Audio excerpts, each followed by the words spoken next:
Well, it's a long way from Tottenville High School in Staten Island to the Super Bowl. It must have been a fun ride for you so far. Man, it's been great. You know, I wouldn't trade it for the world. To come up in New York, which is not predominantly New York City is a football town. It's not a football town, but to come up and to make it all the way here to Miami for the Super Bowl is big.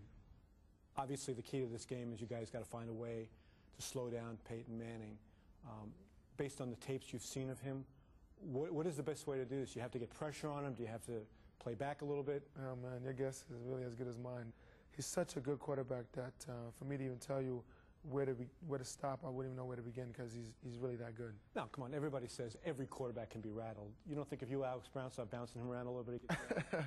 I don't think anybody likes to be banged up. So, yes, definitely, I think if we do get some pressure on his face and force him to make some bad throws, he will be rattled, but he's the ultimate professional, and we've just got to find a way to make sure he's not comfortable. Tony Dungy and your coach, Lovie Smith, the first African-American coaches to make it to a Super Bowl. Is that something the players have taken notice of, and do you think it is something that will have a long-lasting effect because you're part of the team that happened with? You know, I think because the media does make it, make a big thing out of it, that, you know, it becomes, we are aware of it. But if nobody ever said anything, I think we'd focus on these are two really good coaches playing in the Super Bowl. But because of the magnitude of that these are the first two African-American coaches coaching in this game, it is big, and it opens the door for other coaches to come behind them. As you can see, a lot of these younger coaches are getting hired, and they open the door for a lot of African-American coaches and other ethnicities to come in and coach.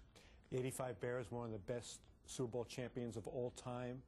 Is that a burden for the 2006 Chicago Bears as you get ready to play in the Super Bowl, or is that motivation to try to match what they did? I think it is motivation because the '85 Bears, man, they're kings in our city. You know, they run around and they have their talk shows, they do their autograph signings. You know, they're running it. You know, and but they've earned it, and that's the thing I love about it, and it motivates us because right now we have the chance, to earn the right to earn that respect in Chicago like they have, and I wouldn't mind being right up there with them.